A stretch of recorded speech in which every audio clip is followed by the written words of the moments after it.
Hello আমার ভালোবাসার প্রিয় বন্ধুরা, আমার নাম নীলা। কোনো এক জ্যোৎস্না রাতে নববধূর সাজে যখন আমি আমার স্বামীর জন্য অপেক্ষা করছিলাম, তখন তিনি ঘরে ঢুকেই আমার প্রতি তার অধিকার প্রতিষ্ঠা করলেন।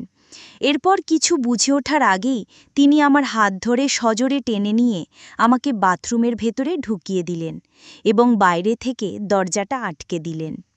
সেই রাত থেকে শুরু করে প্রত্যেক রাতেই এটাই আমার সাথে ঘটত। প্রতিদিন রাত হলেই আমার স্বামী আমাকে বাথরুমের ভেতরে বন্ধ করে দিতেন। তিনি কেন এমন করতেন তা আমি জানতাম না। শুধু বাথরুমের ভেতর থেকে আমি ঘরের বিছানার নড়াচড়ার বিশ্রী শব্দ পেতাম। আমার স্বামী কেন আমার সাথে এমন অমানবিক আচরণ করতেন এবং কেনই বা আমাকে বাথরুমে আটকে রেখে বিছানায় ওই ধরনের শব্দ করতেন, তা আমার কাছে এক বিরাট রহস্য ছিল। আমার জীবনের এই মর্মান্তিক কাহিনী শুনলে আপনাদেরও পায়ের তলার মাটি কেঁপে উঠবে। আমার স্বামী পেশায় একজন দন্তচিকিৎসক ছিলেন। ছোটবেলায় মা মারা যাবার পর বাবা আমাকে অনেক স্নেহ ও যত্নে বড় করেছিলেন। আমি দেখতে খুব সাদামাটা চেহারার ছিলাম, আর সম্ভবত এই কারণেই আমার বিয়ের জন্য বাবাকে প্রচুর যৌতুক দিতে হয়েছিল। আমার মনে হতো আমি যদি দেখতে একটু সুন্দর হতাম তাহলে হয়তো বাবাকে এত বড় বোঝা মাথায় নিতে হতো না। আমার স্বামী একজন ডাক্তার হওয়ায় তার মা আমাকে তাদের বাড়ির বউ হিসাবে গ্রহণ করার জন্য নগদ ৫ লক্ষ টাকা দাবি করেছিলেন। শুধু তাই নয়, ঘরের সমস্ত আসবাবপত্র তিনি চেয়ে নিয়েছিলেন।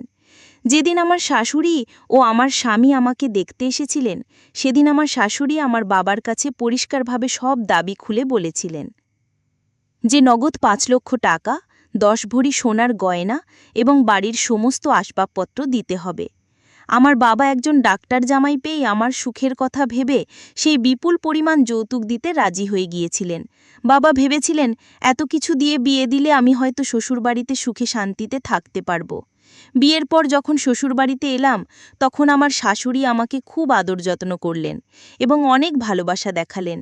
আমি যখন মাথায় ঘোমটা দিয়ে নিজের ঘরে বিছানায় বসেছিলাম, তার কিছুক্ষণ পরেই আমার স্বামী ঘরে প্রবেশ করলেন। আমি স্বপ্নেও ভাবতে পারিনি যে আমার জীবনের সবচেয়ে সুন্দর রাতটা এমন ভয়ঙ্কর হবে। বিয়ের পরদিন সকাল থেকেই আমার জীবনের সব কিছু ওলটপালট হয়ে যায়। পরদিন সকালে আমার স্বামী ঘর থেকে বেরিয়ে তার মাকে চিৎকার করে বলতে লাগলেন, মা, তুমি একটা কেমন মেয়ের সাথে আমার বিয়ে দিয়েছ? এই মেয়ে নিশ্চয়ই চরিত্রহীন, না হলে সে কেন নিজেকে বাথরুমের মধ্যে সারা রাত ধরে বন্ধ করে রাখবে? তার চিৎকারে আমিও ঘর থেকে বেরিয়ে এসেছিলাম। আমাকে দেখামাত্র আমার স্বামী তার মাকে বললেন, মা, তোমার পছন্দের গুণবতী বৌমাকে জিজ্ঞেস করো সে কেন কাল রাতে নিজেকে বাথরুমের মধ্যে আটকে রেখেছিল, কেন সে আমার থেকে দূরে থাকতে চেয়েছিল। এর একটাই মানে হতে পারে যে তার অন্য কোনো পুরুষের সাথে অবৈধ সম্পর্ক রয়েছে। স্বামীর মুখে এমন জঘন্য কথাবার্তা শুনে আমার মাথায় যেন আকাশ ভেঙে পড়ল।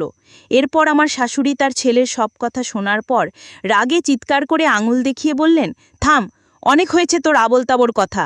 সকাল থেকে আমি তোর মুখে নীলার নামে এইসব উল্টাপাল্টা কথা শুনে যাচ্ছি। কি মতলব তোর? কেন তুই এমন করছিস? আমার শাশুড়ি তার ছেলের কথা একদম বিশ্বাস করতে রাজি হচ্ছিলেন না। আমি তখন স্বামীর ভিত্তিহীন অভিযোগে জর্জরিত হয়ে শাশুড়ির হাত ধরে কেঁদে বলেছিলাম, মা, আমি কিচ্ছু জানি না। আপনার ছেলে কেন আমার নামে এসব মিথ্যে কথা ছড়াচ্ছে? আসল সত্যিটা হলো কাল রাতে আপনার ছেলেই আমাকে জোর করে সারা রাত বাথরুমের ভেতরে আটকে রেখেছিল।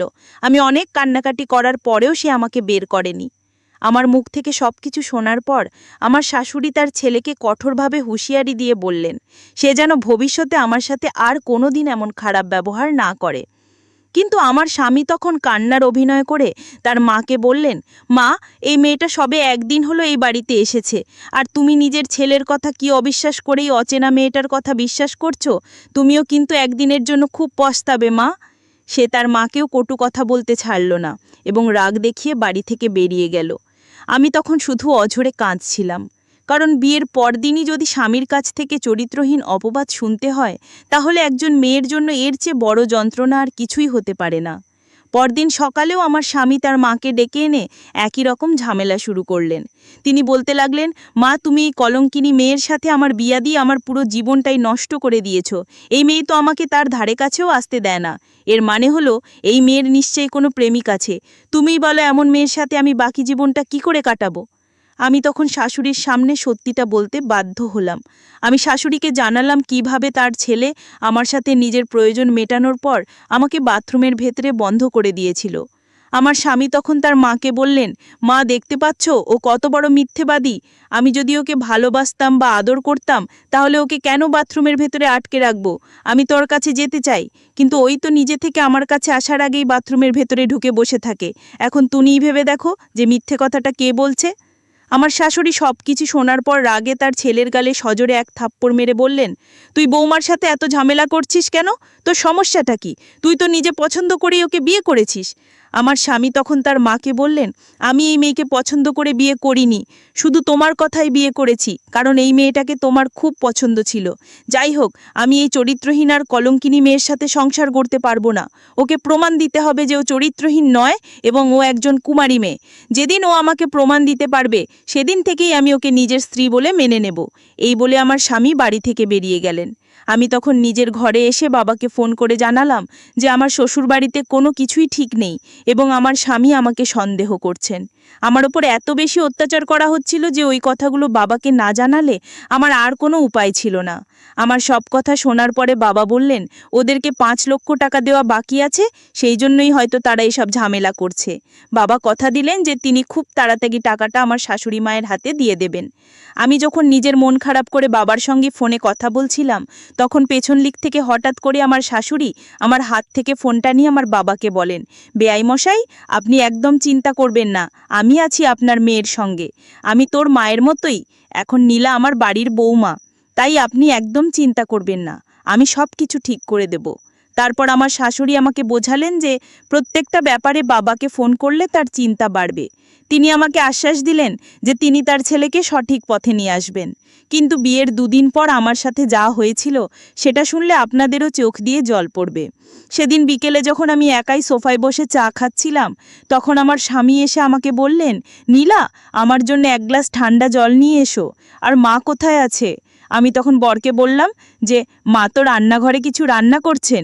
তারপর বর বলল, যাও আমার জন্য আগে তাড়াতাড়ি ঠান্ডা জলটা নিয়ে এসো। তারপর আমি চায়ের কাপটা টেবিলে রেখেই দিয়ে তাড়াতাড়ি বরের জন্য ফ্রিজ থেকে 1 গ্লাস ঠান্ডা জল নিয়ে আসি। কিন্তু চা খাওয়ার 15 মিনিট পরেই যেন আমার বমি বমি ভাব হতে লাগলো এবং আমার শরীরটাও যেন ভীষণ খারাপ করছিল। তারপর আমি যখন আর থাকতে না পেরে বাথরুমে গিয়ে বমি করা শুরু করি, তখন আমার শাশুড়ি মা তাড়াতাড়ি রান্নাঘর থেকে আমার কাছে ছুটে আসেন।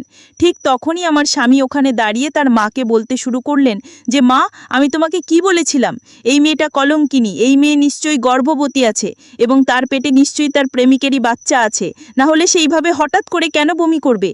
তখনও কিন্তু আমার শাশুড়ি আমার পক্ষে এই কথা বলেছিলেন এবং তার ছেলেকে বলেছিলেন এসব ফালতু কথা না বলে এখন তাড়াতাড়ি পাশের বাড়ি ডাক্তার বৌদিকে ডেকে নিয়ে আসতে। ওদিকে আমার শরীর এতটাই খারাপ করছিল যে আমি তো কোনো কথা বলতেও পারছিলাম না এবং ওই সময় আমি বেহুশ হয়ে গিয়েছিলাম।